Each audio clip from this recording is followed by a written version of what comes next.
Finally got her on camera for once. This is Romero's sister. She's pretty old, but she's a good old girl. She's pretty irritable, and she doesn't always like being around the other two cats. So usually she's hidden during the day, but she actually decided to come and sit with me. So I'm going to go ahead and get started on this. Now, I called this a new paradigm in the reasoning and beyond, as in the new paradigm that'll be resulting from what has been occurring throughout the nation lately. Now, we understand that the current paradigm is a globalist paradigm. It's a globalist paradigm, the left right paradigm. And people are acting within that left right paradigm. They're doing things that they're supporting each side of the left right paradigm, which is a globalist created paradigm. And the only reason it's been allowed to exist as such is because the people feed into it and they give it the power that it has. But let me tell you, rest assured, it is going to lose its power and things are going to change. Things are going to change massively. Let's go over and review the why I say this. If you watch the internal conflict documentary and the origins part, I went over how each and every faction that was lurking in the shadows, that was looming in the shadows, had its origins with some type of ideological belief system. Now, for instance, if you look at the map, you look at these ones like the National Salvation Revolutionary Front, which ended up going in a very radical, warped direction. They were very conservative leaning at first, and they had good intentions at first. They were what some would have called maybe Republicans. Same with these guys, but these guys, the Northwest Conservative Army, in the eastern parts of Washington and Oregon, and then you had, let me see, who else? You had the Army of the Southeast. They were all what you would have called conservatives, and of course Texas and Florida. But they ended up going their own way in the documentary. Texas ended up splitting and breaking with the nation because the Texas secessionist movement had some prominent leadership that was in the state's regime. And of course, the state regime of Florida had a change of heart because they realized what the globalist agenda was and what was going to happen to them. They realized that they were going to get the axe. And when they realized that they were going to get the axe, they decided to pull their state out as well, like Texas. Both of them did this right about the same time. You had the NSRF. Again, they started out what would have been your classic conservatives, Republican leaning. But they had a leadership core. And within the leadership core, you had radicals, especially the three leaders of the Troika and those within their 150-man leadership core who supported them. And you saw the gradual progression of how they went from being conservatives to being ultra-nationalists. Now, ultra-nationalism is diametrically opposed to globalism and globalist ideologies. Anything having to do with globalism is opposed by ultranationalism. They took America first in a radical new direction. Then, of course, you had the Free American Army faction, which was a giant group of disgruntled military forces who banded around a ruling junta, which in the scenario, in the hypothetical, General Mathis, who was the head of the reserves, of the entire reserves, he was the chief of the Army Reserves, he was the junta leader. And now what do we see in real life? We see that 260,000 troops that they're threatening to give the axe to. They're threatening to kick them out for not following the mandates and not taking their beast marks, not taking their marks in the arms. You know what I'm talking about. You saw what was going on in Mexico. In my scenario, they had what? They had drug wars. And what did that do? That forced the La Raza narco state, which was the name of the criminal element faction, the narco militants. It forced them into the United States. What do we have? We have open borders. Open borders. That forced them in. They created a narco empire that was a safe haven for all sorts of criminal elements, and they all banded together and made their own faction. Now, you had other radical factions like the NSRF who had their own methods of disseminating propaganda. They had their own pirate radio. They had their own leaflets, their own propaganda posters, everything. They had it all. All of these factions really developed along the old paradigm before it collapsed. But when it collapsed due to the national collapse, the collapse of the food, the fuel, the currency, the economy. People aren't thinking about stuff like that. All the prerequisites for such a scenario exist in our world today, and you will see a Syrian-style breakup and internal conflict as a result. Because when people are starving, when people have no fuel, when people can't live normal lives and go to work, when there's a whole bunch of overreach, you know what I mean by overreach? Everything we see happening right now. You see the overreach with them enhancing the size of their paramilitary forces by 87,000, and you know exactly what I'm talking about. That's called overreach. You see them threatening to use those paramilitary elements against the ordinary people. That's called overreach. They're continuously doing false flags, false flagaroonies and cheese. That's another level of overreach that goes even beyond just the harassment that people have to endure daily.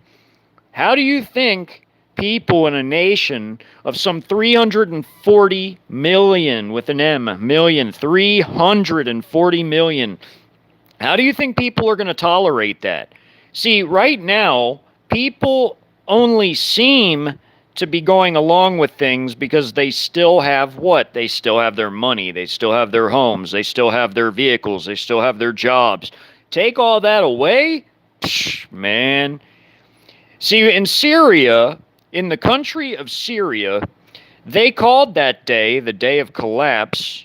They called that in Syria the day of rage. Well, when the collapse occurs in the United States, you're going to see a day of rage like none other.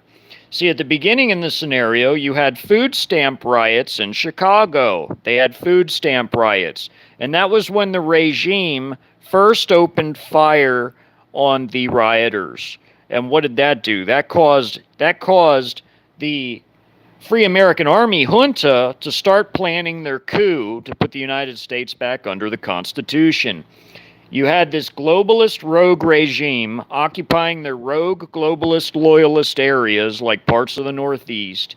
You had woke Chicago, woke Detroit, woke California, woke Northwest Coast. You know, and then you had your islands. You had Fort Hood, you had Fort Sill, you had Fort Riley, you had Fort Polk, you had the missile silos and air bases up here. You had Fort Knox, and you had Fort Campbell. You had Fort Stewart. You had all the installations that surrounded Jacksonville, and you had the installations right here. Any other installations went to each of these factions. Like you had Fort Bragg going to the Free American Army. You had Fort Benning going to the Free American Army. You had the Carlisle Army Depot going to the Free American Army, so on and so forth. You know, you had the island of Denver right here, and the military areas along the highway right beneath Denver. You know, because we all know what's under the Denver International Airport. Okay, so the regime had that island until the Mormon state took it from them, who represent the religious kooks and cult-like fanatics. They are represented in the scenario by the Mormon state, which exists in real life. You have real-life kooks and cults in real life that in any sort of collapse would make crazy claims that it's an end-of-the-world apocalypse scenario. Like in this scenario, they claimed that the end-time prophecies of Joseph Smith were coming to pass. These fringe sects of Mormonism seized control of the mainstream Mormon church and thus seized control of this entire area. This is all the internal conflict scenario. This is how the new paradigm came about. It began with a collapse, but even before the collapse, even though there was all this left-right globalist created garbage going on, this left-right paradigm between these Democrats and Republicans, which both belong to the globalist elites, people were doing their own things in private. Like you had the NSRF core leadership, like I was saying at the very beginning. They were plotting and scheming in private. It is naive to think in a nation this vast, this gigantic, in landmass and population, the people are not off in the dark scheming and plotting their own takeover moves and their own power plays. That is extremely naive. So what once may have been thought of as Republican or Democrat by whatever people is going to morph into something unrecognizable. Take, for instance, you see all this Marxist garbage where they're trying to seize people's property and tax the living shit out of people and do all this different stuff to people. You have the globalist regime represented, who are all of those things right now. They're all of those things. They are Marxist. They are doing these Marxist moves, these power plays. So they are represented where the globalist regime is. But you must always keep in mind, in a collapsing nation, you are going to have a fracturing military. The military will end up nullifying itself because it'll fracture and it'll go to these different factions. A large portion of it will be in the control of the Free American Army, like in the scenario, but you also had Texas getting a large portion. They got everything that was at Fort Bliss. They defected to the new Texas nation. You got everything in that Fort Sam Houston became part of Texas. They defected. Texas got it without a fight. Only Fort Hood resisted in the scenario. Only the regime forces at Fort Hood tried to hold out. But everything else, all the air bases, Texas got all of that. So they got a bulk of the military. The Free American Army did. But then the regime kept a lot of it too, and the NSRF got some. So did Florida. The rest of it, in tiny, tiny quantities, went to the Maine militia. They went to the Army of the Southeast. They went to the Union of Southwest Militias, and they went to the Northwest Conservative Army, which, remember, again, this faction, which is the NSRF, and this faction, the Army of the Southeast, in the yellow right here, hold on, hands in the way of the camera, right here, and of course, Florida and Texas, they all had roots with Republicans. Before everything changed, they all had roots with Republicans. And then the regime had roots with it's represented by leftism, we'll just say, because it's the rogue globalist regime that espouses what? They espouse leftist policies, okay? But when the left-right paradigm collapsed, is what I'm saying, a new paradigm came out of it. These guys morphed into ultra-nationalists because that's what their leadership core turned into. And they spread it among all the radicals, free radicals, and militants and militias and everything that espoused ultra-nationalism, spread their propaganda, and they all conducted takeovers of all their local areas. They conducted takeovers. And I went over that in very much in depth when they had a coup of their own, basically, in their own areas that they ended up in control over. I went over that in depth and how they did it. They all rose up and just took control in local areas, and that's how they ended up with all this territory. Because their propaganda dissemination was able to spread their propaganda this far. They were able to spread it from North Carolina, Tennessee, the southwest part of Virginia. They were able to spread it all the way to Wyoming, where it meets Idaho. So, and they were able to take the basically Nebraska and the Dakotas too, and much of Iowa. Well, they spread it predominantly to the east, but they also went and took a lot of Indiana too. The point is that when these factions arise and they realize that the old paradigm is a farce, nobody is going to give a damn about no Democrats or Republicans when the collapse occurs. When the collapse occurs and everybody is starving and there's famine in the land and there's starvation, nobody is going to care about the old globalist paradigms. People are going to be forced to get a grip and wake up or be left behind. And everybody's going to be forced to realize that the people running things literally ran the whole country into the ground. So when all these mini-strongmen raise up everywhere, guess what's going to happen? The people are going to cling to the strongmen like there's no tomorrow. And why is that? Survival. Survival. That is why there's going to be a new paradigm. That's why there's going to be a new paradigm. You know, people are going to be trying to survive. They're not going to be worried about no left-right garbage when it all collapses. And remember, the regime, even if it had full control of its entire armed forces, pretend for a moment that the armed forces didn't split and fracture and go to all these other different factions. Pretend that for a moment. Let's say they had their whole military. Well, even their whole military would only really be enough to occupy their globalist-oriented loyalist areas. And why? Because with only 2.2 million, and let's include paramilitary in that. Paramilitary is your alphabet gangs and things like that. Because there would be maybe about 300,000 troops overseas, whether that's Navy, Army, Airmen, Marines, whatever, you would still only have about 300,000 more paramilitary to add to that. Well, now it'll be 87,000. It'll be 387,000, let's say. So even with your 387,000 paramilitary added to your military that's left, and you still had control over all of it, just by doing mathematics, you can see that it's not enough. It's damn sure not enough to occupy a land that's this gigantic. You cannot occupy a land this big with under 2.5 million people. It's not going to happen. Can't happen. Now, if you live in like California or like the Northwest or you know, in the Northeast and parts of it, well then yeah, then you're sort of under their yoke and you're a little bit screwed then, or in Chicago or Detroit. But they cannot occupy this whole land. It is mathematically impossible. Impossible. So what do?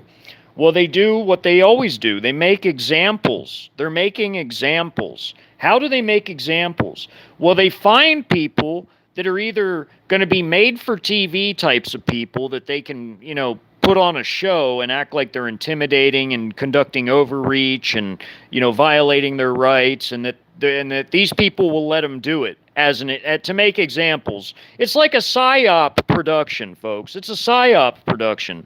They count on people being intimidated into following everything. You know, even they have these CRTs, which are these clergy response teams. I even featured that prominently in my documentary. And the fringe groups of the Mormon state basically wiped out the head of the mainstream and took control of that entire church. That absolutely can happen. That absolutely can happen. Anyone who believes otherwise is just a gullible fool. Absolutely that can happen. And there's other things like that can happen as well. Like the NSRF disseminating their propaganda where they did, and rising up and conducting little coups with their units that aligned with them, and also with these rogue ultranationalist militias. That absolutely can happen too.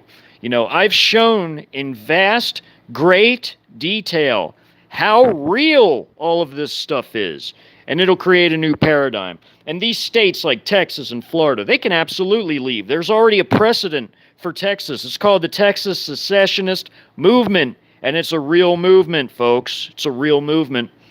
And in Florida, you know, they're keen on doing their own thing, and it wouldn't even be a surprise if they tried to leave too. It wouldn't even be a surprise, not one bit. So really and truly, what you end up with is you have this woke globalist regime this Marxist, woke, globalist regime only being able to occupy their globalist, loyalist areas and trying to crack down in those areas to make examples. There's a lot of people saying things that just have no understanding of like military mechanics or inner workings. Militaries cannot just get up and do. They have to have a long train of logistical support, supplies, and transportation to be able to conduct operations. This is a vastly gigantic nation. This nation is basically 4 million square miles in size. It's very near that. It's very near that. It is very near 4 million square miles in size. Can you fathom how big that is? How gigantic that is? That is ginormous. And we have 4 million miles of roads in this country. If you do mathematics, then you can see that they have neither the capability or the personnel to be able to conduct widespread operations. There could never be a true martial law that is ubiquitous across this whole land. Why not? Why couldn't there be? Because the thing is, you can't have martial law when you don't have enough people. If you take all their personnel and spaced it all out, you would get 1 man per square mile and only be able to occupy this much with all the personnel they had, meaning that you would have 1 person per square mile from here to here. All the rest of this would be unoccupied. It would be unoccupied. They are woefully, drastically outnumbered, and they do not want people understanding that. They do not ever want people understanding that. Why do people think that I'm being attacked by shills and agents and being shadow banned like I am? Because I talk about things that they don't want me talking about, that they hate me for. They hate me for these things. Because I'm telling people what's coming. Because they're not big enough to occupy the whole land, they're counting on this to happen because in their minds, they think that everybody's just going to wipe each other out, do them the favor, while they hold down their woke areas, wait for everybody else to wipe each other out, and then they come in and play hero and try to save the day. That is what they're trying to do. But their plans, men make plans and God laughs. Their plans will never, ever come to fruition. Not the way they want them to. Not the way they want them to. The Bible is very clear on what happens to Mystery Babylon as well. And the way I'm seeing these things and the way I've called them all correctly, and I have called all of this correctly, I've told folks, this is the most realistic rendition of an internal conflict map that anybody is ever going to see, because I literally have everybody represented on this map. Everybody's represented. Everybody. It is going to look a lot like this, folks. It may not be verbatim like the names of the factions, but it's going to be such that the concepts are all going to be there. There's going to be a multi-faction internal conflict, and different ideologies are going to create a new paradigm and be represented. It looks like there's going to be an internal conflict that's going to be, a left-right thing, but that's not really true. You're going to have sects, factions, pop out of what they used to be. You're going to have people divergent from what they used to be. You're going to have Republicans just turn into either straight conservatives that are non-aligned to any sort of party because the left-right paradigm will have collapsed. You're going to have your traditionalists. You're going to have your ultranationalists who are like secular humanists because they want to turn America into some kind of a god, basically, a little g god. They want the state to be a god. They wanted to remake America in their own ultranationalist conservative image. Now, then you have, your religious kooks. You have your sort of libertarian confederationists, where they want to make like a confederation of communities and be libertarian, where everything's local rule, where they have a confederation of communities like your Union of Southwest Militias was. You're going to have your cartels and narco gangsters like the La Raza was. I'm sure they'll call themselves something different, but you had them represented with La Raza here. You have the Texas secessionist movement. They're represented. You have Florida represented.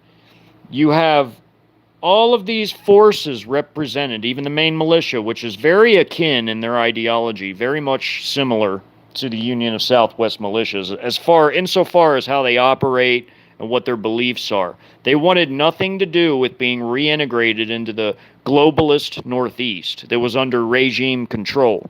Now in Syria, in Assad's Syria, his military forces that started his civil war should have been potent enough. He didn't have no woke military either, you guys. He didn't have no woke military. Assad had the Syrian military, who was every bit as brutal as any of the factions that arose inside of Syria itself to challenge him. Now, when he began his civil war, he should have had enough to win his civil war. But Assad very nearly lost his civil war and very nearly failed. Because even though he had the military superiority and planning and well-equipped forces that were trained and motivated, ready to do the job, he got his ass handed to him on multiple fronts in his internal conflict, and he very nearly lost. Without Russian, Iranian, proxies, and even later Chinese support, Assad would have lost his civil war. And that's a fact. So because the regime here has alienated a good portion of the world, guess what? When this country has its collapse, and we will, because the way we live is unsustainable, it's unsustainable. When we have our collapse, and we will, they're not going to be able to hold it all down. They have a pansy, woke, depleted, shattered, broken, demoralized military that is ill-equipped and logistically woefully unprepared, and cannot project their power very far from beyond their installations. You're going to have a situation develop that's exactly like this. Exactly like this. You're going to have islands of regime control scattered about, and then you're going to have a clump of their control in the Northeast and a clump of their control in the West. And that's exactly what it would look like. It would be just like Syria. The same things happened in Syria. They had little islands of Syrian regime control right outside of their installations, and that was all they had, or a scattered city here, a scattered city there. Now you have to understand, Syria is about yay big, like not even the full size of California. It's like this much. If you folded it up, that's Syria. Iraq is about the size of California, and Syria is smaller than Iraq. It's or California. It's about almost 2/3 its size, almost. So if Assad had problems there, imagine how humongous all of this is. Do you understand what an undertaking like that would require as far as logistics? Folks, they are not all powerful. This regime is not all powerful. Don't let them lie to you. Do not let them lie to you like that. They are not all powerful. Now, you're going to have people breaking off and doing their own thing because you're going to have local strongmen rising up again and taking control and creating factions. That's exactly what's going to happen. You will have factional control over different areas, just like in Syria. You will definitely see that. It is a certainty. It is a certainty. Hi, Jen. Hey, Lovey. Glad to see you. Hey, MB. Yeah, not a lot of people in here, but that's okay. I thought you were still doing your live, Jen. I'm sorry. I had to start mine just because, I'm starting to get a little tired, but I wanted to do this because it's important. I had to talk about this stuff. Hey, Kelly. Yeah, they're not all that powerful, though, folks. Don't let them ever deceive you into thinking that. They rely heavily on psychological operations and high-profile acts and false flags to sway people. Oh, and Brandy, I'll answer your question now that I see you here. I saw the video. Yes, I did. I saw that. And what interested me about that was the whole concept of the paradigm that I'm discussing now. The woman in that video evidently doesn't understand what globalism is and that she is falling victim to the globalist left-right paradigm because she believes that these Proud Boys are legitimate and she thinks that they're doing a good thing saving people. But let me tell you something about that. The the gangsters and the coyotes, you know what a coyote, coyotes are the ones that take the people across to make money off of it, or they smuggle the drugs. The regime here, they're making a lot of money off of that, and they do not want anybody interfering with their operations there. So if these people are trying to get in the way whatsoever, they're going to get caught between a rock and a hard place, because they're going to get caught between the rogue globalist regime, and they're going to get caught between the likes of these La Raza people who are now in Mexico. Yeah, but that's what I'm saying, Brandy. Like, if they're perceived as getting in the way she was talking about it, because if you know what the Proud Boys are, they're like basically like the equivalent of like Antifa, but for like the right wing, for like the Republicans basically. And if she's associating with those types of people, and they've already like tried to ban the Proud Boys, she's going to end up probably getting caught between a rock and a hard place, is what I'm saying, because she's not understanding that groups like Antifa or BLM, like these woke groups that I turned into woke militias to fill the regime's manpower shortage in the scenario. Because remember, the regime's military broke and shattered. They needed manpower fast, and they needed it bad, so they recruited woke militias from the likes of like BLM and Antifa and all of them.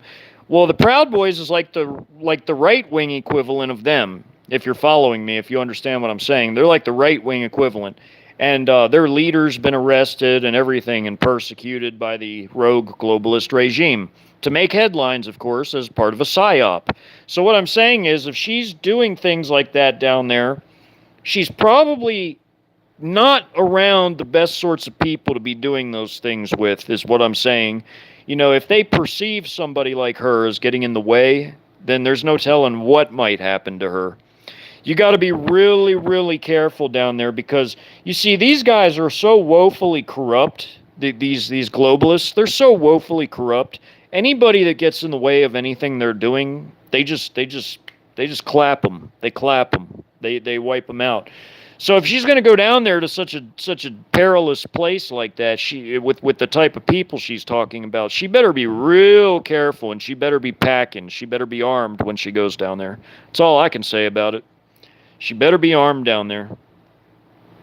Yeah, Brandy, if that's what they're doing, you know, I think that's nice and all, but I'm just saying it's not really a safe place. You know, I mean, with what she was talking about as far as the company she was keeping down there, you got to be really careful. You got to be really, really careful. Because a lot of those people down there, they don't play games. What these La Raza people do is they clap people, or they chop off their heads, you know. And same with the Mormon state. In my scenario, the Mormon state did the same thing. They did beheadings. Hey, Grace, great to see you. Hey, All Smiles and Tracy. See, everybody's starting to filter in now. That's good. But yeah, you know, you got situations like, you know, you got the Mormon state religious police here, and the way they dealt with their enemies was by beheading. They took the guillotines. See, the regime had guillotines that they bought. If you all know what I'm talking about, they bought guillotines and stored them away at these closed military bases. Well, when the Mormon state took over, they took the guillotines and used them on the regime people. It was sort of like how the gallows in the Bible got used on the person that built the gallows. I think you all know what story I'm talking about. I can't recall it by name right now, but... And the NSRF, they took their enemies and they hung them. Same situation, same enemies. See, there's going to be a backlash. There's going to be a major backlash in any internal conflict. There's going to be such a backlash against people like these globalists that they have no idea. You can already hear murmurings of it when you watch some people that go live and you see some of these chats. You can see murmurings of people talking about, you know, yeah, let them shut the lights off, you know, see what happens. You know, there's going to be a lot of broken cameras and broken 5G, this and that. You know, you hear people saying that. You know, there's going to be backlash. And what I mean is that if they start doing too much overreach, there's chances are you're going to see things like this occur. You know, you're going to see things like this occur. You know, See, they're like I said, they're extremely outnumbered by the quantity of armed people in this country. There's no way in hell that with 2.2 million people, even if they had them all, even if all of them stayed, and they didn't turn into the Free American Army and go to these different factions, let's assume they all stayed. That's not enough people to occupy a country that's this vast. This country is way too vast to be occupied by a mere scant little pissant 2.2 million. They're going to have to do a lot better than that. Even with all their woke militias and everything else, like in my scenario, you know they would do that in real life. You know they would. You know they would. They funded those people. Those people are funded by the C to the I to the A and the F to the B to the I. You know they fund those people. They fund them. So you know as well as I do that if the army broke up and you had the Free American Army, you had some of it go to the NSRF, you had it go to Texas and blah, blah, blah, so on and so forth, you know that these guys would rely on arming woke militias every bit like I had that in my scenario. And you will see them take all the paramilitary forces, which are your alphabet forces. They will amalgamate all the alphabet forces into one force. They will have to, for simplicity's sake. In my scenario, I called them the National Security Forces, which were the paramilitary, which were all the former alphabet forces amalgamated into one entity. The reason they did that is for simplicity's sake, because they got to where it was too bulky, too bureaucratic. They needed a be-all, end-all type of force that could handle everything, that wasn't like split up into different entities. They wanted one single entity, like a national police type of force, like a paramilitary element. So they unified all the paramilitaries into one. You will see that, mark my words, you will see that exact thing happen. The reason why, because again, it was too bureaucratic. There were too many different entities, too much to keep track of, so they unified them into one single thing to make their workload easier, to simplify everything. They will do that. You will see them do that. Mark my words. Mark my words. Just like I put the food stamp riots in Chicago. You will see stuff like that. Mark my words. This is the most realistic rendition of any internal conflict that anybody's ever made. You know, I will give myself that much credit. Because in real life, you have millions upon millions of armed Americans. Many are well endowed with armor and things like that. Many of them have training, like your ex-military. Many of them are combat veterans. This country is highly populated by people that are armed and trained and have experience. All it would take was the strong men to rise up in these different areas and unite those forces into different forces. That's all it takes. And all it takes for that is a collapse. And you have a paradigm shift. Oop, my lights went out. My lights went out and they came back on. Ain't that something? Oop, here we go. Oop, taking out the power. They don't like me talking about this, I guess. I don't know. Who knows? Who cares? But I'm going to talk about this. They really do hate my channel. But, I talk about things that most people are either too scared to touch or they don't know enough about. So, I talk about those things in such detail because I want everybody to understand what's going on with all this. This is the new paradigm. Different leadership corps in different areas, even neutral areas. You're going to see leaders rise up and unite their towns and defend their communities, like in these neutral type of areas here, You're going to have your neutral areas where leaders rise up to protect their communities from all outsiders. That will happen. You will have areas like that. You will also have places like Texas Leave in Florida. You'll have that. You will see that. There's already a precedent for it. The Texas secessionist movement is a real thing. It's real. It's very real. There are people in Texas that want to turn this into a separate country. Hey, I wouldn't be against it. This would just be like the collapse of the Soviet Union. It would be no different. Texas has a real chance to succeed if it leaves all the debt, all the bureaucratic bloat, and everything else behind. If Texas just went its own way and upheld its more localized form of government, and had its oil industry brought back online, and had its refineries totally at full capacity, running at full capacity, and had the rest of its economy be business friendly, Texas could thrive without the rest of this bulk holding it down. Because this is bulk at this point. This place is saddled with over twice as much debt to GDP ratio. This is unsustainable, the way this country is. Now, when you pay your debt as whatever entity it says on the paper. If the United States is a corporation, an entity, and it owes debt, then that's who owes the debt. But if you leave the United States and become your own entity, you're no longer saddled with their debt, because you're no longer... See, now you're the nation of Texas on a piece of paper, or you're the nation of Florida on a piece of paper. You no longer owe their debt because you're not part of it anymore. You see what I'm saying? Like, when there's a collapse, a lot of places are going to be having a lot of different leadership arise. And you're going to see things that you never imagined you could see. It'll just be like the last 2 years. You never imagined the stupid things that happened in the last 2 years could ever happen. But they did. And you're about to see even more wild occurrences when you see this place totally separate from, totally depart from what it used to be.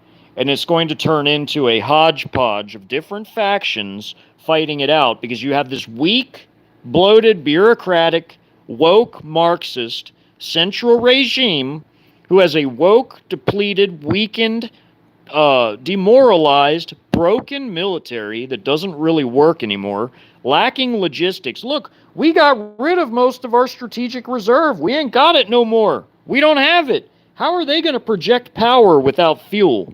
It ain't going to happen, folks. It ain't going to happen. Like I put in the beginning of my scenario, there was very, very, very little fuel left in the country. And when all of these different factions arose, be it the state of Texas, the NSRF, the Free American Army, even these kooks out here who had very little fuel, the La Raza narco state, blah, blah, blah, all these guys, they all took part of the fuel stocks with them. Especially Texas, who had the most, because they had the refineries and the oil fields. The Free American Army got a good chunk, but the second biggest was the NSRF, because they had the Dakotas. And they had some refineries there. They had all this stuff, and they ended up fighting over it. You saw a major battle that was fought between the NSRF here and the Free American Army right after they captured Barksdale, and they took a few of the bombers intact, which saved their ass in that battle. But the NSRF was planning on taking the Louisiana oil fields. They were going to take the oil wealth from Louisiana by blitzing into Jackson and then darting south into New Orleans, and then they were going to fan out and take all the oil fields and refineries. That was the NSRF's plan, because they wanted more oil for new offensives so that they could build up more forces and carry out larger offensives. They really wanted to capture the psychological center of power, which the regime sat in on the Potomac. They made a drive for the Potomac, but they couldn't quite make it all the way because they outran their supply lines, because they were low on everything, on fuel. You cannot operate military vehicles when you have no fuel. How is your units going to go places and enforce things when you don't have the fuel? You can either move small units around, which is very little people, and accomplish little, or you can move a big unit a short distance and still accomplish little. It's your choice. When you're working with very little fuel, you have to budget it. I mean, you've got to be like miserly with your fuel. It's like this here's an example. If you're operating out of Fort Sill and you only have like 6,000 gallons of fuel is what it takes to power an entire Army division for a day. 6,000 gallons for a day. Let's say you have 6,000 gallons and you've got your division. You can either go and patrol this whole area with your one division, or you can send about like a regiment all the way down here, which a regiment is much smaller than a division. Much smaller. Much smaller. See what I'm saying? You have to make choices with your fuel and your logistics. You have to budget all that stuff. You can't just do things willy-nilly. You actually have to have the logistical capabilities to be able to carry out massive operations with large amounts of forces. And 2.2 million is not enough to occupy the entire land. You can only occupy your loyalist regime areas like woke California, woke coast, and woke Chicago, woke Detroit, woke Northeast, woke Savannah, woke Jacksonville. That's all you can do. And and woke Hood, and all these islands. That's all you can do. You have to be able to budget your fuel. It takes a lot of fuel to carry out major military operations. So do not ever let their psychological operations fool you or make you cower in a corner. They cannot go after everybody. So they rely on fear and agitation propaganda. I've gone over all of this before, and like I said before, I won't always be there to hold people's hands through it, but while I am here, I am going to tell you that there's a lot of psychological operations going on that they depend on heavily. They know that most people don't know how militaries work. They know that most people don't know the amounts of fuel it takes to power military vehicles, whether they be ground-based or air-based. Some ships require fuel. Though there are nuclear-powered subs and nuclear-powered carriers, there are ships that require fuel. Some do. Some do. Some don't run on nuclear power. But people don't understand that, by and large. Most Americans don't understand that. They think that the military is some monolithic thing that can, do whatever it wants, anytime it wants, however it wants. But that's not true. It's not true. You have to have the parts. You've got to have the lubricants, the POL products, the hydraulic fluid, the food, the fuel, the water, the ammunition, the shells, the missiles. You got to have it all, and it's all got to be in working top prime order, man. You can't just willy-nilly launch humongous operations, especially with this broke-ass military we've got now. You think they're going to be much of a peril? No, man, no. Maybe near their bases or near their woke areas or whatever that they occupy, but beyond that, the main threat is going to come from these different factions. Your main threat is going to come from religious kooks and extremists or secular humanists or other types of entities that arise that have a bone to pick with somebody, that'll do things like this, this guy right here could have been a Karen or a snitch. These guys could have been regime troops or something, or or whatever. This guy could have been something, like the religious police captured. This guy could have been like a regime official, and he could have been considered unclean by these religious nuts. They don't listen to reason, you guys, nor do people like the death squads of the NSRF. They don't listen to reason either. They carry out atrocities. You're going to have in real life, you're going to have factions that carry out atrocities. It's called reprisals. Reprisals. In a nation this vast, this ginormous, this well-populated, this well-armed, full of well-trained people, you most certainly are going to come to a point where people are going to do ugly things to each other. They're trying to make that happen with some of the psyops they do, by showing the overreach they do. They're trying to make things like this happen because it's part of their plan, because they know that they're not big enough to call the population, so then they want everyone to call one another. Starting to make sense? Is it starting to make sense? But the thing is, even though they made these plans and they want this to happen, it's going to backfire on them badly. Sort of like how Assad almost lost his civil war. It's going to backfire badly. That's why they dug their hidey holes to go into. And that's a whole nother thing there. They've got their dumbs that they've been trucking down all these supplies for about, 200,000 people to go down in there for 5 years. They have just enough food over all the years they've trucked food down there. They have enough to hide down there. 200,000 chosen people, their guards and their staff and the uber rich, they have just enough supplies to live 5 years down there while this happens above ground.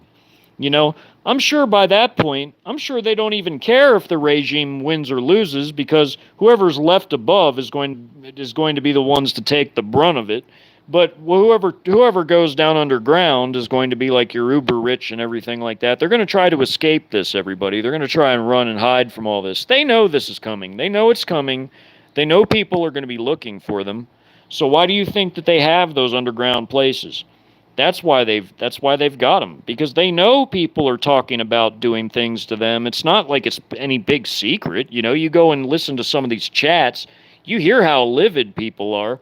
This is not far off from becoming a reality at all. You're going to have new ideologies arise out of the old paradigm.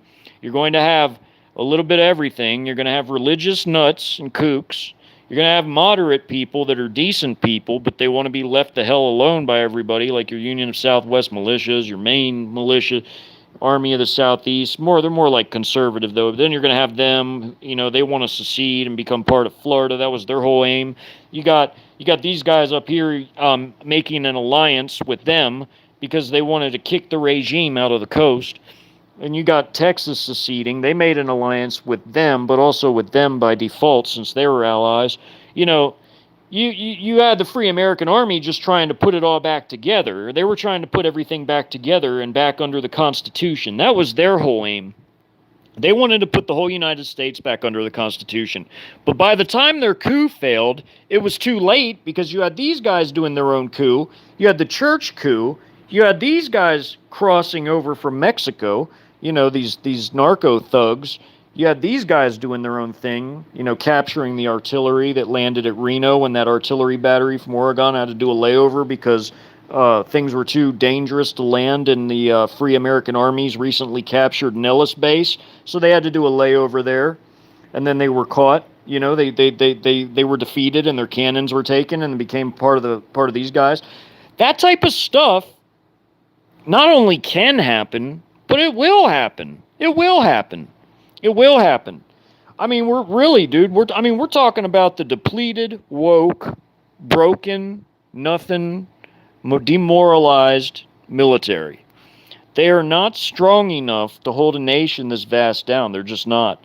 And that is why we're going to get taken over by China. We're going to get taken over by China and colonized by China and Russia. Because by the time all this happens, you're going to have Chi-Com troops coming into the country. They're going to totally crush this place.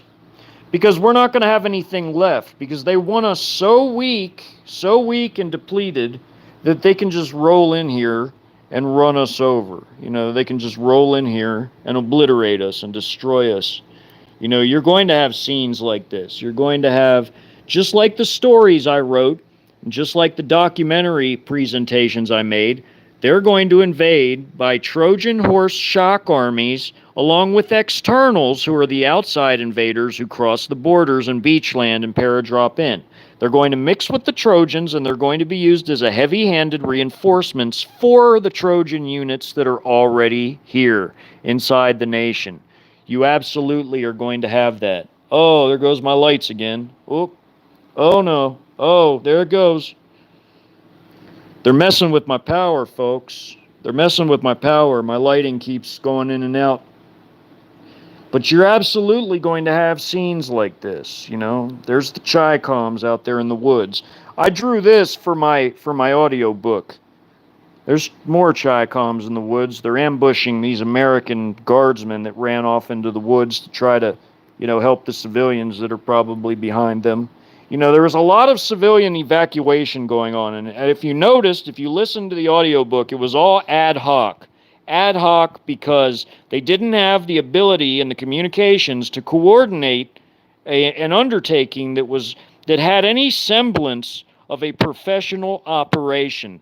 It was a totally ad hoc operation where the guardsmen lost communications. They had to rely on runners, and they had to rely on pre-established evacuation systems like sewers and maintenance tunnels.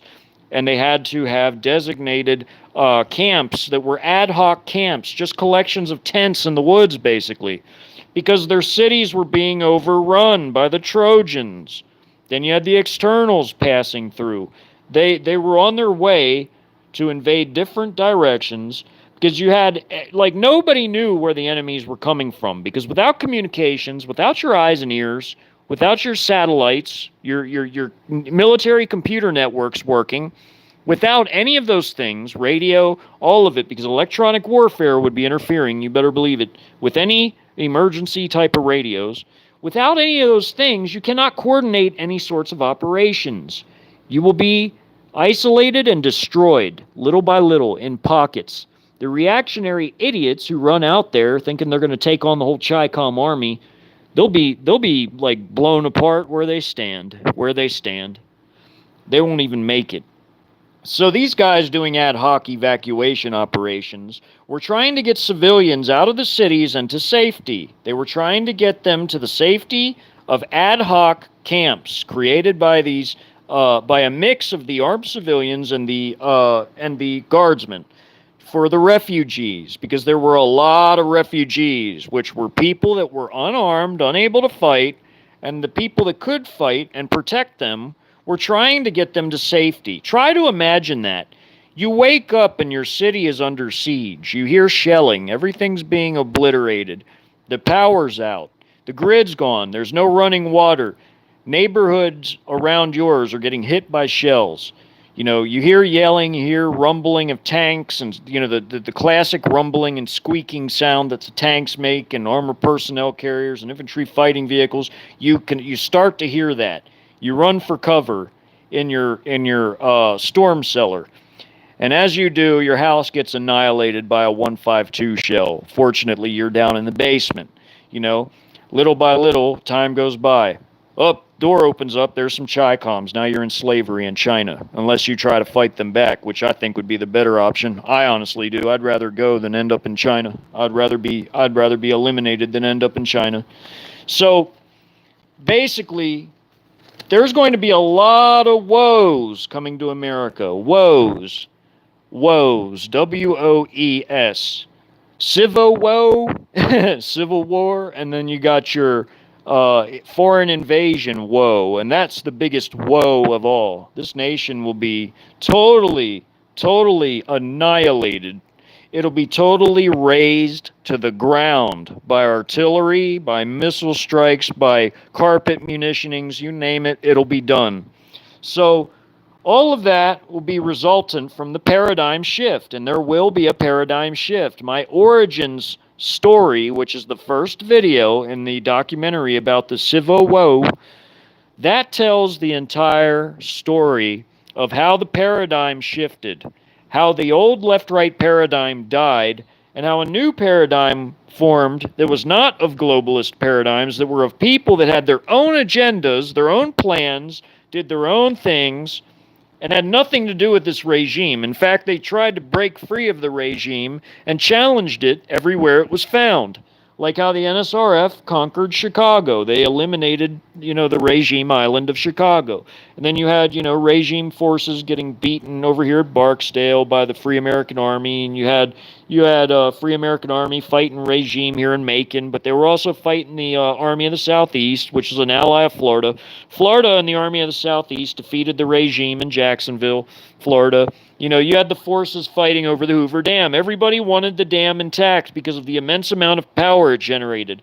Even the Mormon state wanted control of it because they wanted the power rerouted back to their territory. They all fought very hard not to destroy the infrastructure as best they could, as far as the dam and as far as the power lines that went from the dam, because everyone wanted control of that dam. It was a highly vital infrastructure objective for all sides involved. It was a four-way battle, like Aleppo and Syria. It was a four-way battle for the Hoover Dam and for Las Vegas. You had the Free American Army, Union of Southwest Militias, regime, and you had parts of the Mormon state. The Brigham Young Brigade, it went down, part of its brigade went down in there to try to take the dam with everything they had. You had a three-way battle in Macon. You had a three-way battle in Martinsville. That was a huge battle in Martinsville.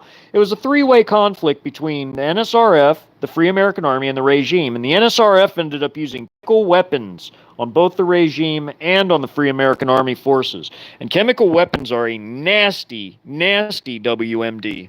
They really are. They also used them in the Chicago battle too, and they caused 300,000 civilian deaths and almost eliminated the entire regime forces with just those. You know. I would say they nearly finished them off. That's putting it better. There were very few regime forces left after their massive chemical attack. So here's an M198 howitzer. It's a 155 millimeter howitzer. There's the periscope for the collimator right there to make sure that your artillery piece is set up correctly. You know, there's your breech. You know, there's your how you open up the breech. There's a handle right there. You know, these are VX nerve gas shells. This is what they look like. You got one of the cannon crew members there. There were three factions in the scenario that had chemical weapons. You had the NSRF, who stole the chemical weapons from the Bluegrass, Kentucky Chemical Weapons Depot. The regime had chemical weapons at their Anniston Depot, you know, with Dietrich and everything too. The Mormon State had chemical weapons at Deseret in Utah, and they also got the chemical weapons from stealing them from the Pueblo Army Depot when their forces came in and surrounded the regime. So can you imagine a bunch of religious fanatics with chemical weapons with a humongous stockpile of them? Can you imagine a bunch of murderous, thuggish, ultra-nationalist, secular humanists? And remember, secular humanism shits on humanity. It shits all over it. You had crazy men ruling this faction. Like you had the math professor, who I modeled off of Doik, the math professor from the Khmer Rouge in Cambodia, if you all ever studied the Khmer Rouge. The math professor there, who ran the prison systems, was one of the most brutal people that ever lived. He was he was evil. Like, there was no word for the type of evil that man did. Well, this guy, this member of the Troika that ran all the prisons, because they stole all the prisons once they took over in their territory. They took over all the state and other prisons, and they turned them into murder centers where they starved them. They put them in cells and starved them to death to save food for their troops and their regular people. They starved prisoners there until their stomachs exploded, and then they would go in and clean out the cells. I put that in the documentary. It was brutal.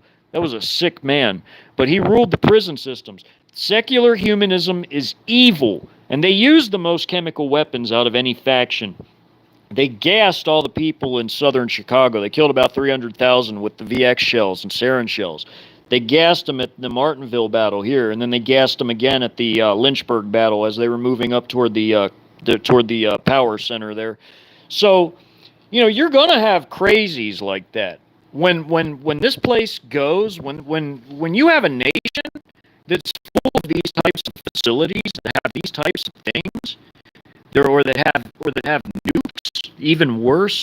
You know, if some madman like the Mormon State had enough experts under one roof at the Thule Army Depot, between all their different ordnance handlers and experts, all their different technical experts, mechanical and electrical engineers, their robotics experts. They had everybody right centralized under one roof, and they were Mormons, so they believed in their cause, and they wired up this W88 nuke, which is a 475 kiloton yield. They wired it up inside of a camper, and their proxies drove the camper on a one-way trip to San Diego on a one-way trip. Can you imagine that in an internal conflict? When you have all these different crazies breaking loose, these free radicals, all these different armed people, this place is going to be a madhouse. It is going to be a nut house, a madhouse. You absolutely will see things like this. You will see these different factions conducting reprisals. You will see that. It will happen. You will see things like this. This is real life. This is real life. This is what happens in internal conflicts. Lots of people lose their lives for all kinds of reasons, even stupid reasons. People conduct reprisals for the most trivial of reasons in civil conflicts. You absolutely will see things like this. This will be a common sight. You know, you'll see groups do stuff like this too. This will be pretty common. And if you're in an area that gets taken over by religious kooks, like like the Mormon state, they will have religious police that go around and check on what they called matters of the heart, in quotes, to make sure that you're being a good Mormon. And if you're not, you will be delivered up into the temples and the synagogues, like the Bible verse says. Only you'll be under the Mormon state's synagogues and temples, what they call theirs the temple. You'll be delivered up to their temples in the Mormon state territory, and they'll do things like this. You know, that Bible verse does apply, and it's going to apply in the end times to a whole host of situations, be it an internal conflict, or be it World War III, or the aftermath, when there's a one-world regime.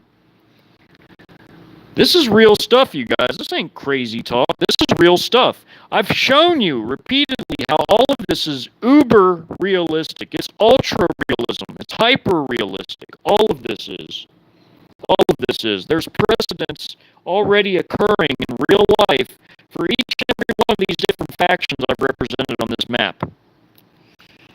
I'm going to interact with the audience while I'm here, so let's see what people are saying. This is sort of a chill Friday show, but I really wanted to discuss why there's going to be a new paradigm. The old paradigm will be gone, and it'll be replaced with a new paradigm of different factions taking different areas, and there's going to be nobody strong enough that'll be able to stop it. And all these different sides are going to fight each other to exhaustion before the Chinese come in with the Russians and colonize this land and invade it. That is absolutely going to happen. Hey, Josiah. Howdy. That's cool, man. I had a Josiah in my documentary. Speaking of Josiah, you were I'm just joking with you, bro, but you were like the supreme acolyte of the Mormon state. That was the name I named him. I named him Josiah, supreme acolyte Josiah. And then his right-hand man was Grand Acolyte Mordecai, and then there was Acolyte Issachar. There were other acolytes in the Council of Elders too, but I just made the three main ones because the Acolyte Issachar is the one that created the Brigham Young Brigade, who seized control over Utah, basically. Yeah, he took over Utah. You should go watch that documentary. You probably like it. You'll learn a lot from it because it teaches all about how these things happen with real concepts and real everything in it. They're all based entirely off 100% unadulterated fact. It's basically all my research I compiled, and I turned it into a ultra-realistic hypothetical scenario about an internal conflict and how it would become a Syrian-style conflict. You would have the Second American Civil Conflict, and it would be Syrian-style, meaning with factions, like so, like these guys. These guys were the factions here.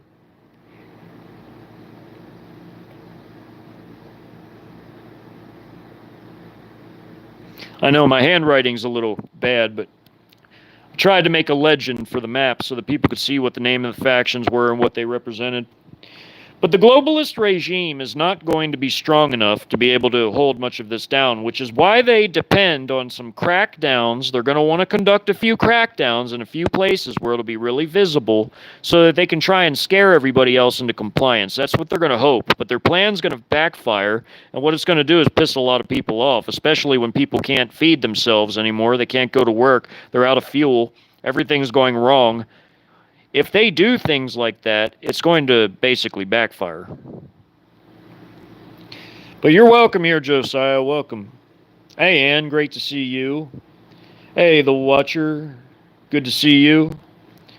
And Jennifer, my dear, and Brandy. Good to see you. And Grace by Fire. Great to see you. Who else is here?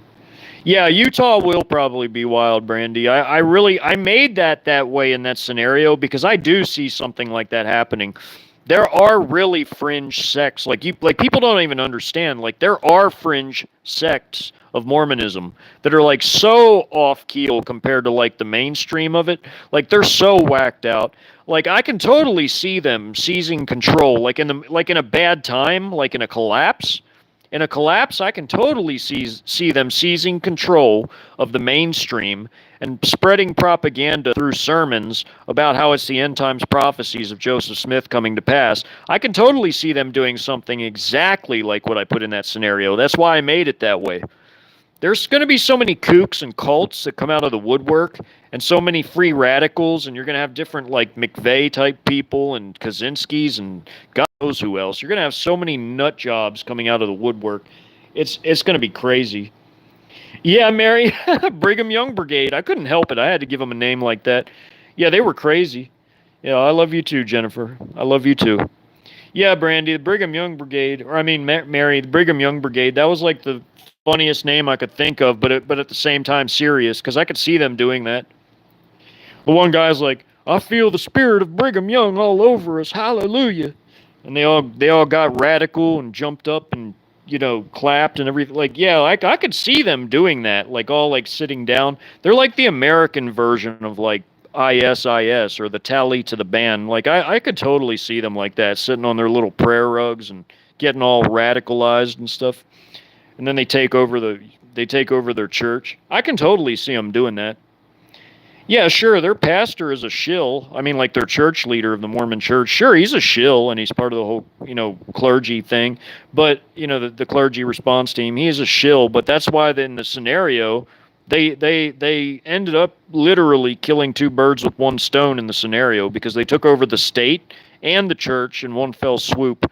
Something like that could really happen, y'all. That's not that far-fetched. It's really not. There are radicals out there that would do crazy things like that.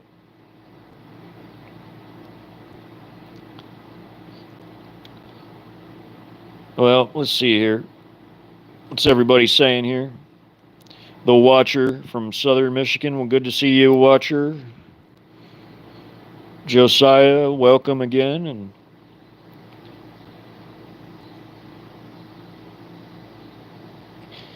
yeah, Brandy, they will be probably doing things like that. Yeah, they'll be going after bridges and other things. Like, it just depends on like what it means to them, like if they need it for their logistics, or if they're trying to deny it. If they want to deny it for another group for their logistics, they will do things like that to bridges and roads. Yeah, it all depends. It all depends. Yeah, China's going to invade us, Grace by Fire. So is Russia, but mostly China, because they have the troops, they have the numbers. China is big enough to occupy all of this. China is the world superpower. China's the most powerful nation the world has ever seen or known, ever. They produce more steel than anybody else, which translates to military production. They do. They produce 1 billion with a B tons of steel annually. They have the most military factories by a long shot, by far. They have over 500 factories, major factories. We only have over a dozen, barely over a dozen. And we have 4 dedicated military shipyards. Guess what? China has 1,200 military shipyards, because they can, according to their civil military fusion policy, they can all be tooled for military production, because they're set up that way according to their civil military fusion policy. China has the biggest economy in the world in real terms. They have the biggest manufacturing. They have the most gold holdings. They have their own SIP system for messaging for financial transactions. They got off of SWIFT. They have SIPs. They're doing a digi-yuan. They are the world superpower. They have the most powerful military the world's ever seen. Ours has become a bunch of shit. It's become a joke.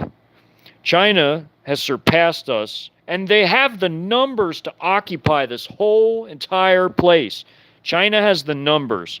China's paramilitary alone is some 20 million, and they're all combat-trained personnel, all of them. 20 million paramilitary, 5 million reserves for their regular military, and then they have 4 million active-duty military. That's insane. That's 29 million. We got a rinky-dink 2.2. 2.2 is not enough to occupy all this.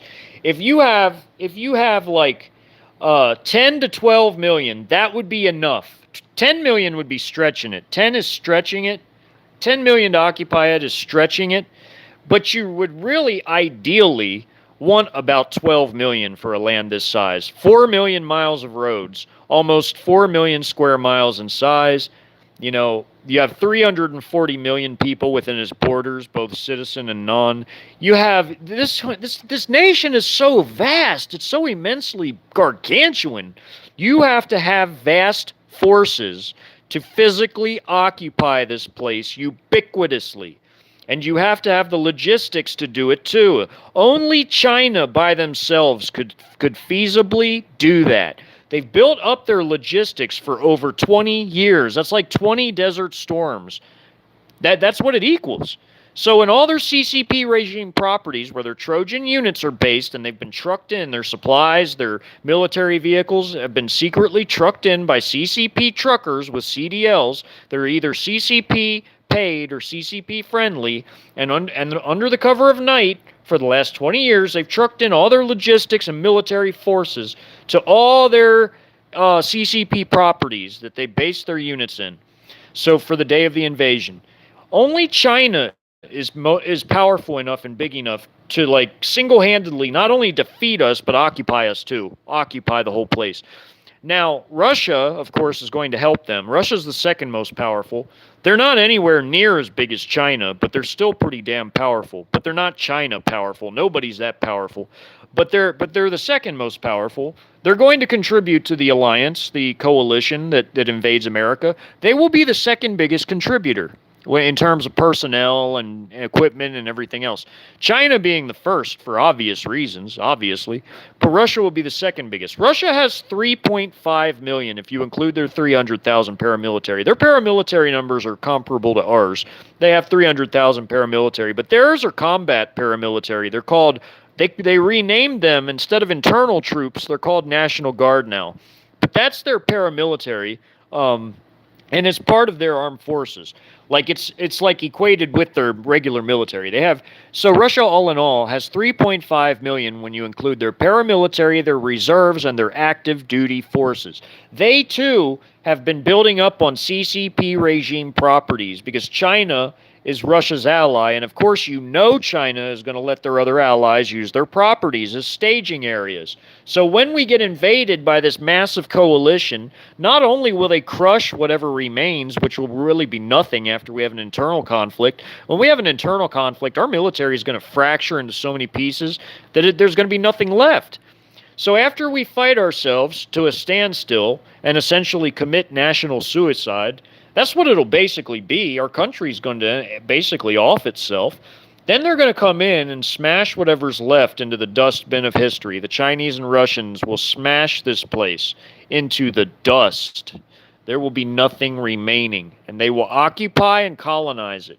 There will be both Chinese and Russian troops here. But like in my stories I wrote, eventually the Russians are going to pull out and they're going to go to their territories, which are going to be along the Arctic Circle. Russia wants to occupy the Arctic Circle because they want all the resources of the entire Arctic. They want to turn the Arctic Ocean into a Russian lake. They want to occupy all of northern Canada and Alaska. They want Alaska back. They've said that. They want it back. They want to basically rule the whole Arctic region, the entire Arctic Ocean. They want it to be theirs, all the land on it. From North America to Asia, which is, Russia has Siberia, which is the Asian part of Russia. That's Asiatic Russia. Then there's European Russia across the Urals. And then they basically just want to rule the whole Arctic. They want it to be a Russian lake, a Russian ocean.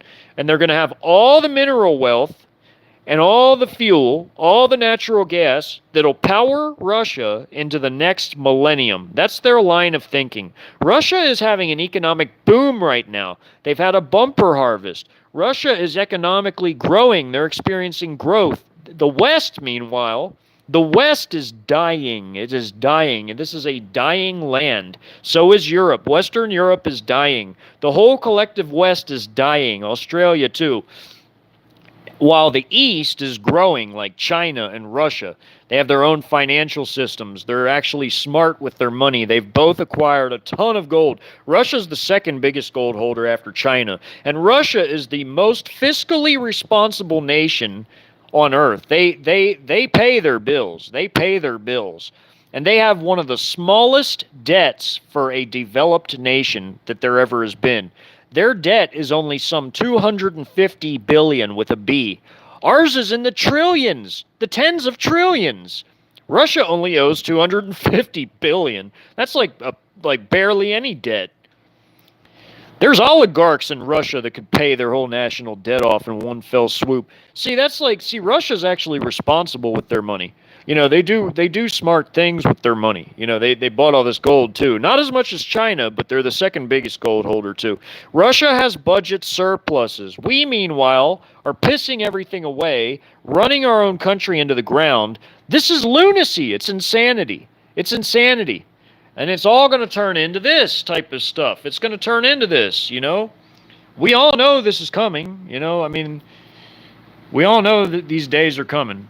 It's going to be a madhouse. It's going to be a madhouse. You're going to have things like this. You're going to have, like, these Mormon state armored technicals or machine guns mounted on them. There's a bishop, laying down some fire. There's another technical up ahead on the road.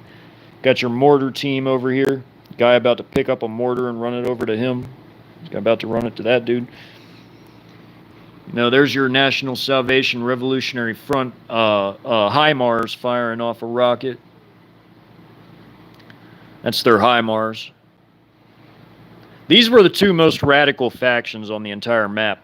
One was secular humanist. They were ultra-nationalists, but they were secular humanists too. They ended up just totally, being a bunch of murderous thugs.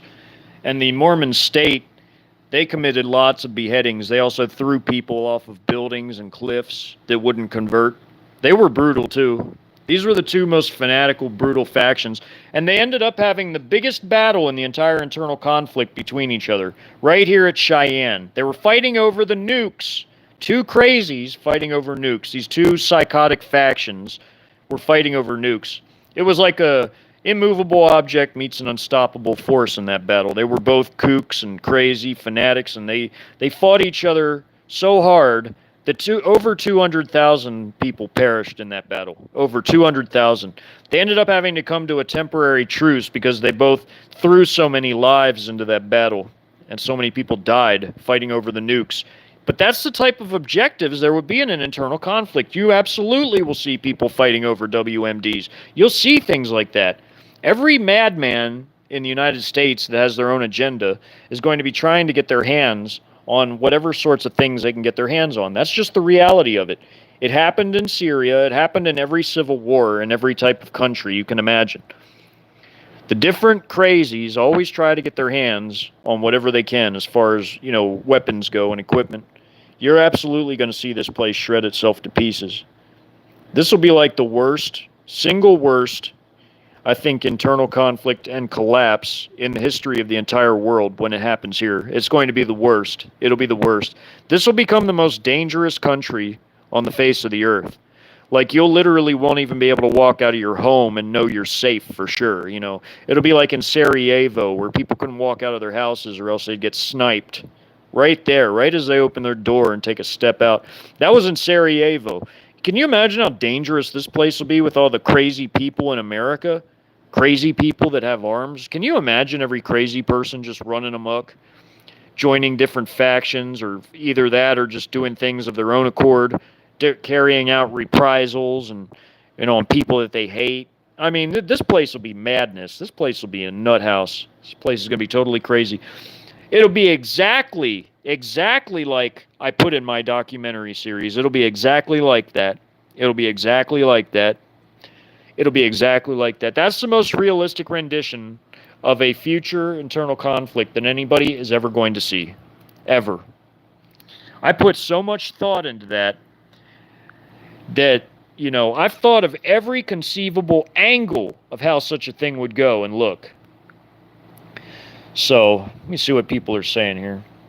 All right, Mary, you have a blessed night. Thank you for coming. Yeah, I'm starting to get tired myself. I've been gone my hour and a half just about, so I'm going to say my farewells. Yeah, there's a lot of interesting terrain in this land, Brandy, definitely. Yeah, y'all gotta definitely ready yourselves for what's coming. Make sure you've got things like this. You want to make sure that you can buy these while you still can. Get you your stuff. You want to have plenty of these for self-defense only. Only self-defense. You got to have that stuff. You're going to have to get it while you still can, because eventually there's going to come a time where although you may still be able to get ammo, you won't be able to find it because they're going to make it impossible to be able to buy it because they're going to cut off supplies. You're not going to be able to get your pistol stuff. You're not going to be able to get your rifle stuff. You're going to be shit out of luck because they're going to cut off. See, they're not going to outlaw firearms. This is what they're really going to do because they know they can't get rid of all the firearms that are already out. What they're going to do is they're going to ban the production of ammunition. That's what they're going to do. They know they can't get rid of all the firearms. They know it's too late for that. But they do that as agitation and fear propaganda. They do not have the ability, they don't have the personnel, and they don't have the resources to go after literally everybody's weapons. They cannot do that. They're not big enough. They're not powerful enough. They don't have the resources. They don't have the logistics. But what they can do is they can cut off the suppliers. That's what they can do. They can cut off the ammunition production, and they can cut off the ability to, buy firearms by shutting down the shops. That's what they can do. But they can't go after everybody's firearms. That's totally ludicrous. That's what's called fear propaganda, agitation propaganda. It's there to agitate and irritate people. That's what it's about. So you can't worry about things that you know they can't do because you can debunk that just by doing simple math. They do not have the personnel to do something like that. They're not big enough. They're just not big enough. But let me say my farewells here. See these messages first. Yeah, they can't do that, Priscilla. There's no way they can do that. They're not big enough. They don't have the resources. They don't have the fuel. They don't have the logistics. They damn sure don't have the personnel. They cannot go after everybody that produces firearms. The most they could ever do is shut down the people that produce ammo or go after the stores that sell firearms. That's like the absolute most they could ever hope to do. They know that they're damn well not big enough to go after everybody. They cannot do it. It's impossible. It's physically impossible. Never believe anybody that says that they're going to do that because it's BS. They're not big enough. They don't have the resources. It takes an immense amount of fuel and personnel to do something like that. This nation is immensely humongous and vast and populated and well-armed and equipped. There's going to be a lot of craziness that happens. Like I said, there's going to be people doing reprisals. You can already hear it when you go into some chats. You can hear people talking about how angry they are and vengeful and everything else. I mean, this place is going to be crazy. So you don't want to make no enemies, that's for damn sure. Because you don't want anybody, secretly trying to do you in. When this country totally breaks down and the whole society breaks down and caves in on itself, you want to be in a self-defense posture. You want to make sure you have your armor, body armor, your Kevlar, your helmet, and your firearms to protect yourself, and plenty of ammo. And you want your food and water. You need to be able to protect your food and water, or else somebody's probably going to try and take it from you. That's just the way life is. You guys have to be ready for real life. I'm trying to get you all ready for real life. That's what my purpose is. That's my entire purpose. From Yeshua, he wants me to get everybody ready for the future and what's coming. Yeah, Grace, you go ahead and do that. If that's if that's your course of action, hey, no, who is anybody to tell you you can't do that? That's your life we're talking about. It's your life, I have my own opinion about that, and I know what I would do if I was in that situation. I damn sure wouldn't let nobody tell me that I couldn't defend myself. To hell with those people. It's too late in the game for that type of shit. All right, everybody. I love all you all, man. Thank you all for coming. I love each and every one of you. Yeah, Priscilla, they did. They made us the weakest nation because they turned so many of our people into a bunch of cucks. Not everybody, but a lot of them.